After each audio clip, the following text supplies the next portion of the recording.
जय राम, जय सिया राम, जय हो हनुमान जी महाराज, जय हो बागेश्वर धाम सरकार। मेरी प्यारे सभी भक्तों, आप सभी लोगों के घर में यह तुलसी का पौधा तो होता ही होगा, क्योंकि हिंदू धर्म में प्राय सभी लोगों के घर में तुलसी का पौधा लगाया जाता है और तुलसी का पौधे का पूजा भी किया जाता है, दीपक जलाया जाता है, अच्छे से विधिवत पूजा अनुष्ठान किया जाता है। लेकिन जब वही तुलसी का पौधा सूख जाता है तो सूखे हुए तुलसी के पौधे के आप लोग क्या करते हैं? क्या इसे ऐसे यूं ही फेंक देते हैं, या किसी पानी में बहते हुए जल में प्रवाह कर देते हैं, या मिट्टी में दबा देते हैं, या आप इसे जला देते हैं? आखिर इसका क्या आप करते हैं? वैसे जो तुलसी का जो जो सूखी हुई लकड़ी होती है ना, इसका वास्तविक यदि आप उपाय जान लेंगे तो बहुत ही कारगर उपाय है। यह तुलसी का जो सूखी हुई लकड़ी का इतना अधिक कीमती कि सोने से भी ज़्यादा इसका कीमत है। यह आपके बंद किस्मत के तालों को खोल सकता है, रातों रात आपकी किस्मत को चमका सकता है। लेकिन यदि तुलसी की सूखी हुई लकड़ी का उपाय जान लेते हैं तब कैसे इसका उपाय करेंगे? तुलसी का लकड़ी का क्या करें ताकि इसका दुरुपयोग भी ना हो, क्योंकि माता तुलसी का अपमान यदि आप करते हैं तो आपके घर में हमेशा दरिद्रता ही रहेगी। इस वजह से तुलसी का अपमान भी नहीं होना चाहिए। तो तुलसी का पौधा जब आपके घर में सूख जाता है, आखिर आप क्या करते हैं और क्या करना चाहिए? जो सही चीज़ें आज की इस वीडियो में मैं आप लोगों को बताऊंगा। यदि आपके घर में किसी भी प्रकार की कोई समस्या हो, सुख समृद्धि चाहते हैं, धन दौलत चाहते हैं, मनोकामना आपकी पूरी नहीं हो रही, तो इस तुलसी का सूखी हुई लकड़ी का आपके शायद सोए हुए भाग्य को जगा सकता है। इस वजह से आज के इस वीडियो में पूरा जरूर बने रहेगा। लेकिन उससे पहले मेरा छोटा सा रिक्वेस्ट है, यदि आप उस बागेश्वर बाबा के भक्त होंगे तो प्लीज़ इस वीडियो को लाइक करिए और साथ में सब्सक्राइब करना तो बिल्कुल मत भूलिएगा। तो चलिए हम लोग शुरू करते हैं। आखिर तुलसी की लकड़ी का क्या करना है? हम लोगों के घर में प्राय तुलसी की लकड़ी होती है। जब पौधा सूख जाता है तो आखिर क्या करते हैं? मैं आपको बताता हूँ आखिर इसका क्या करना चाहिए। जैसा कि जब तुलसी का पौधा सूख जाता है तो उस लकड़ी को कहीं ना तो फेंकना चाहिए, ना तो जलाना चाहिए, ना तो प्रवाहित करना चाहिए, कहीं पर भी इसे कुछ नहीं करना चाहिए। इसे तोड़ करके आप इकट्ठा करें। ठीक है, ध्यान से सुनिएगा। इसे तोड़ करके आपको इकट्ठा करना है और इसका पाउडर फॉर्म बना लेना है। ग्राइंडर हो तो बड़ी अच्छी बात है, उसको पीस लेना है पाउडर फॉर्म में, मिक्सर में, ग्राइंडर में, किसी में भी इसको पाउडर फॉर्म में बना लेना है। और पाउडर फॉर्म में बनाने के बाद आपको इस पाउडर के साथ में गोपी चंद पाउडर आपको बड़े आसानी से किराने शॉप में मिल जाएंगे, वहाँ पर अवेलेबल होंगे और 15 से 20 रुपये के लगभग होंगे। उसको ला करके इस तुलसी के पाउडर के साथ में मिक्सअप कर दीजिए।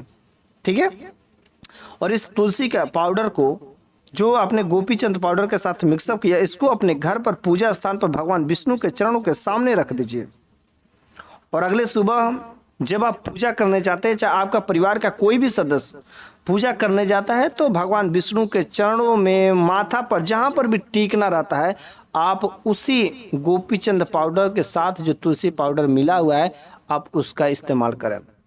भगवान के चरणों में, भगवान के माथा पर टीकने के बाद आपको अपने भी शरीर पर टीकना है, मस्तक पर लगाना है, गले पे लगाना है, भुजाओं पर लगाना है, कान पर लगाना है, अलग अलग जो पवित्र जगह है हमारे उस जगह पर लगाना है। इस काम को करने से क्या होता है कि मानसिक तनाव नहीं होते हैं। आपका मानसिक जो डिप्रेशन रहता है वो धीरे धीरे ख़त्म हो जाता है, और आपके जो ऊपर या आपके घर में कोई नेगेटिव एनर्जी, कोई नकारात्मक बातें हो, कोई नकारात्मक शक्तियाँ जो आपको प्रभावित करने की कोशिश कर रही हो, वह बिल्कुल ही हट जाएगी और आपका जीवन सकारात्मक ऊर्जाओं से भर जाएगा। लेकिन जब तुलसी का ये अगर हम पाउडर बनाते, ज़्यादा पाउडर बन जाता है, तो आप इसका क्या करेंगे? ये तुलसी का जो लकड़ी का पाउडर है ना, बहुत अचूक, बहुत ही कारगर उपाय है। ठीक है, इसका आपको क्या करना है, एक तो कुछ आपने रख दिया भगवान के चरणों में तिलक लगाने के लिए, लेकिन जब ज़्यादा बन जाए तो क्या जीवन भर तिलक लगाते रहेंगे? तब तक दूसरा पाउडर भी तो सूख जाएगा, दूसरा पेड़ सूख जाएगा। तो सिंपल सा आपको काम करना है। और जब ज़्यादा बन जाता है तो पहले आपको क्या करना है, उस डब्बे में रख करके सिंपल सा तुलसी का पाउडर को किसी के साथ मिक्सअप नहीं करना है उसको। ठीक है, उसको भगवान श्री विष्णु के चरणों में रख दीजिए। ठीक है, 24 घंटा रखने के बाद, ठीक है, आप वहाँ पर चाहें तो ओम नमो भगवते वासुदेव नमः इस मंत्र का कम से कम आप यदि 1 माला, 5 माला, 11 माला यदि कर देते तब तो और अधिक उसमें देवतांग शक्तियाँ समाहित हो जाती हैं। तो यदि आप कर लेते हैं तब तो और अच्छा होता है। तो आपको 24 घंटा वहाँ पर जो भगवान विष्णु के चरणों में रख देना है और अगला सुबह उसको ला करके उठा करके वहाँ अपने किचन में रख देना है।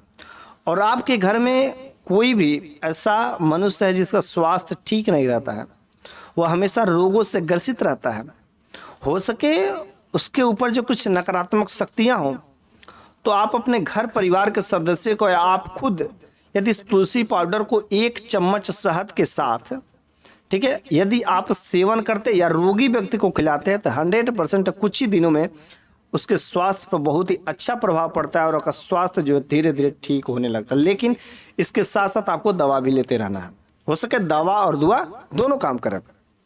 कुछ निगेटिव एनर्जी रहती है जो अंदर से नहीं निकलने का नाम लेंगी, तो यदि आप इस तुलसी का जो पाउडर के साथ यदि शहद का सेवन करेंगे तो 100% वो नकारात्मक जो निगेटिव एनर्जी रहेगी आपका शरीर जो छोड़ देगी और आपका दवा वह जो काम करने लगा और आपका स्वास्थ्य जो बिल्कुल ठीक हो जाएगा।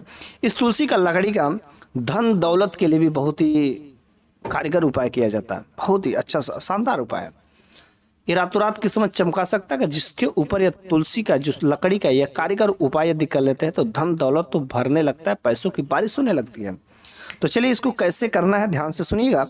तुलसी का लकड़ी आपको ज़्यादा नहीं लेना है, 7 छोटे छोटे टुकड़े लेना है, ठीक है। 7 छोटे छोटे टुकड़ों को लेकर के आपको मोली धागे से बांध लेना है, ठीक है। मोली धागे से बांधने के बाद इस तुलसी की लकड़ी को गाय के घी में अच्छे से डुबो करके रखना है और आपको एक मिट्टी का दीपक लेना है, ठीक है।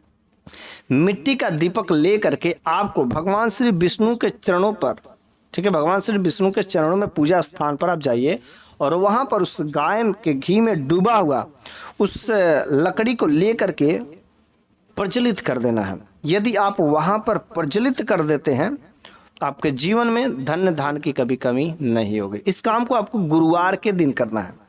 कुछ लोग इस काम को जो लकड़ी का प्रज्वलित करने का सही तरीका कुछ लोग सोमवार को भी मानते हैं भोले बाबा को प्रसन्न करने के लिए, लेकिन भोले बाबा को प्रसन्न के लिए उतना कारीगर नहीं कि जितना भगवान विष्णु के लिए कारीगर है, ठीक है। यदि आप गुरुवार के दिन इस उपाय को करते हैं तो बहुत ही अच्छा, बहुत ही कारगर होता है और धन दौलत आपके जीवन में कभी रुकेगी नहीं, आता ही रहेगा। तो मैंने इस वीडियो में आपको बताया है तुलसी की लकड़ी का आखिर सही तरीके से क्या उपाय करना चाहिए।